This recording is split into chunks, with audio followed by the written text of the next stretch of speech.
오늘은 욥기 22장 21절로 30절까지 말씀 우리 함께 아침 묵상으로 상고해 보기를 원합니다. 먼저 21절 말씀, 너는 하나님과 화목하고 평안하라. 그리하면 복이 내게 임하리라. 제가 욥기서를 강의하면서 이제 지금 오늘 읽은 문장이 친구 중 제일 나이가 많은 엘리바스가 욥에게 다시 권면하고 이렇게 질문하는 장면입니다. 먼저 21절로 보면 하나님과 화목하라 이렇게 말씀하고 있습니다.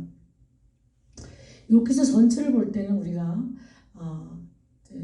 세 친구 그리고 마지막 엘리후까지 네 친구가 욥의 고난을 해석하는 것을 우리가 볼 수 있고 38장부터는 이제 하나님이 그에 대한 대답을 어떻게 하시는가 그걸 이제 우리가 쭉 볼 수 있는데 이 긴 장을 통해서 인간들이 고난을 해석하는 것을 인간적인 관점에서 친구들을 통해서 말씀하시는 것을 그대로 이 욥기서에 기록해 놓은 것을 볼 수가 있습니다. 특별히 엘리바스라는 제일 나이 많은 이 친구는 자기 자신의 오래 산 그 경험을 통해서 내가 경험적으로 하나님을 볼 때 하나님은 이러이러한 분이시다라는 그런 하나님의 관을 가지고 이제 욥을 나이 어린 욥을 권면하고 하는 것을 볼 수가 있어요. 오늘 21절에도 제가 이제 문제 제기를 네 가지를 이 본문을 통해서 하고 싶은데 먼저 문제 제기 1 그것이 뭐냐면 21절에 너는 하나님과 화목하라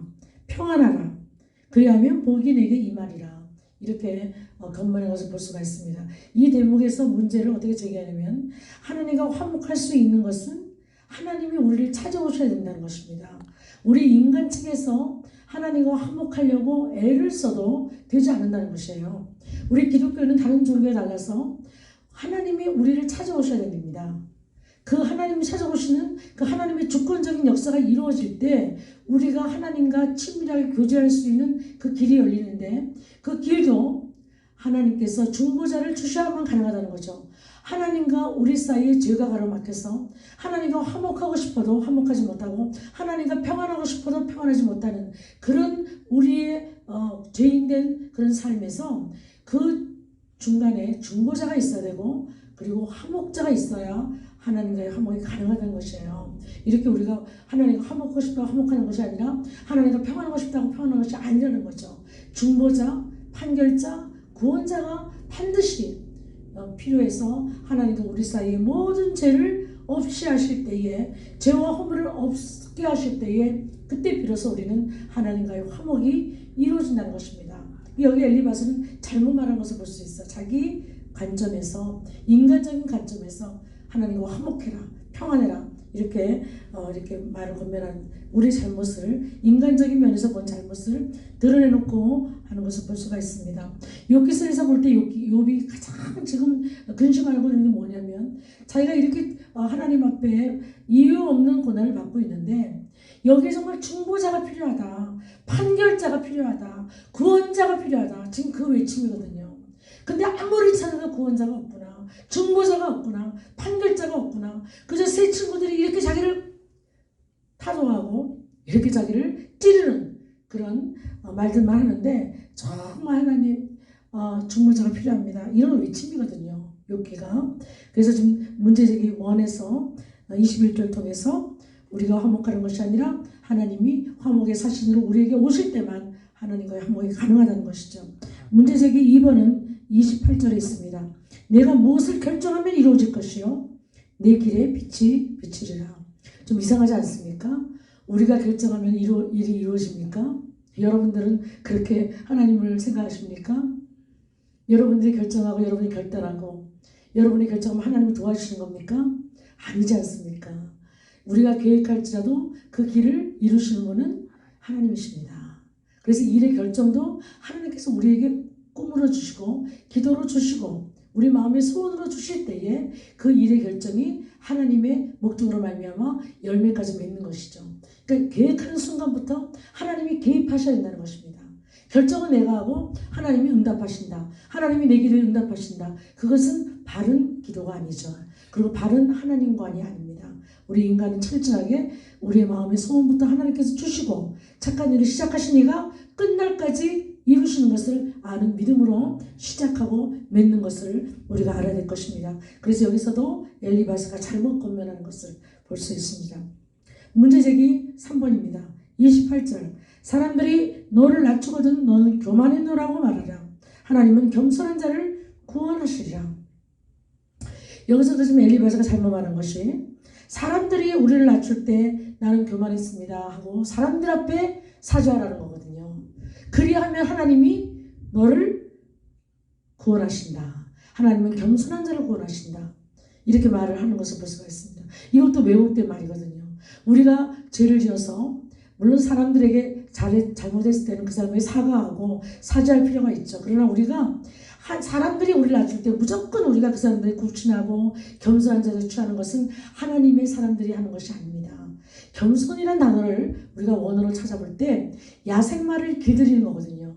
우리가 머스탱이라는 차가 있잖아요. 우리 한국말로 무스탕이라고 그러죠. 무스탱 잠바도 있고 털잠바도 있고 그 머스탱이라는 것은 말의 이름이거든요. 말의 종류인데 그 머스탱은 주인이 어떻게 길들이냐에 따라서 주인에게 온전히 순종하는 그런 말로 훈련받아준다는 것입니다.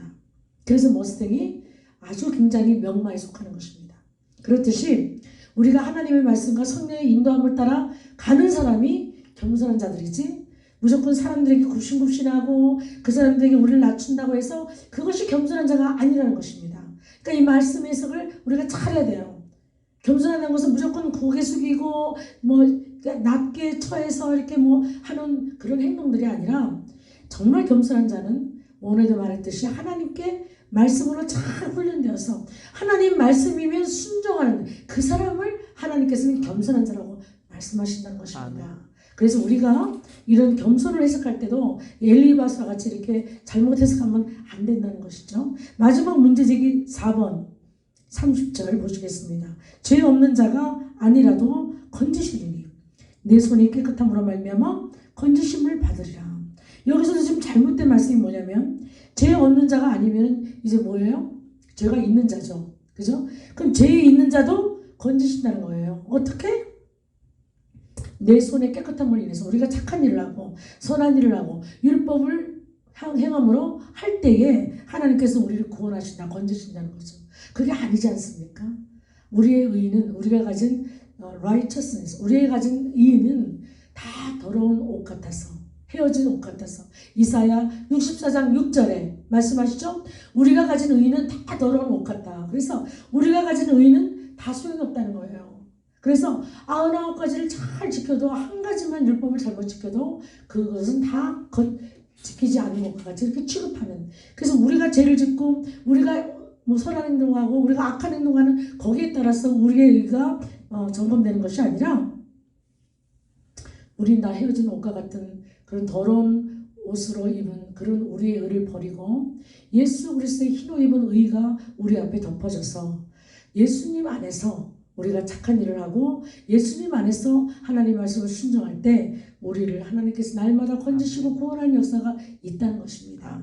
그래서 우리가 엘리바스의 권면을 보면서 오늘도 4가지 잘못된 점, 복음과 다른 점을 우리가 문제제기를 하면서 한번 살펴봤습니다. 여러분 다시 한번 말씀을 상고하시면서 하나님 말씀에 성령께서 여러분들에게 주시는 그 말씀에 따라서 다시 한번 이 말씀을 조명해 보실 때에 우리가 정말로 하나님 안에서 성령 안에서 이 말씀을 진리의 말씀으로 다시 한번 조명받기를 원하고 그래서 우리의 한목자로 오신 예수 그리스도를 말미암아 하나님도 우리가 가진 의가 아니고 우리가 가진 겸손이 아닌 하나님이 겸손한 자로 칭해주시고 하나님의 겸손에 합당한 자로 그렇게 살게 하실 때에 하나님의 복을 받고 그리고 우리의 의가 아닌 예수 그리스도의 의를 우리가 날마다 입고 그 하나님의 보좌 앞에 나아갈 때 우리의 예수 그리스도 보혈의 피로 우리를 씻김 받은 그 하나님의 눈으로 예수 그리스도의 보혈로 우리를 보실 때에 우리가 하나님의 의가 되어서 우리가 영광이 되는 것처럼 그 모든 말씀들을 오늘 성령 안에서 다시 한번 조명받고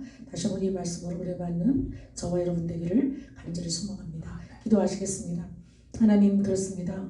우리는 하나님과 절대 화목할 수가 없습니다. 예수 그리스도께서 십자가에서 우리의 화목제물이 되어주심으로 우리의 모든 과거와 현재와 미래의 죄까지도 십자가에서 해결되었기 때문에 그 십자가의 피로 말미암아 하나님과 우리가 화목되었고 그 예수 십자가의 공로로 인하여 이 시간도 주님 안에서만 예수 그리스도 안에서만 우리가 하나님과 화목되는 줄 믿습니다. 아버지 하나님 그렇게 화목됨으로 오신 예수 그리스도를 오늘도 저희들이 묵상하며 너무나 감사하고 주님 앞에 영광을 돌립니다.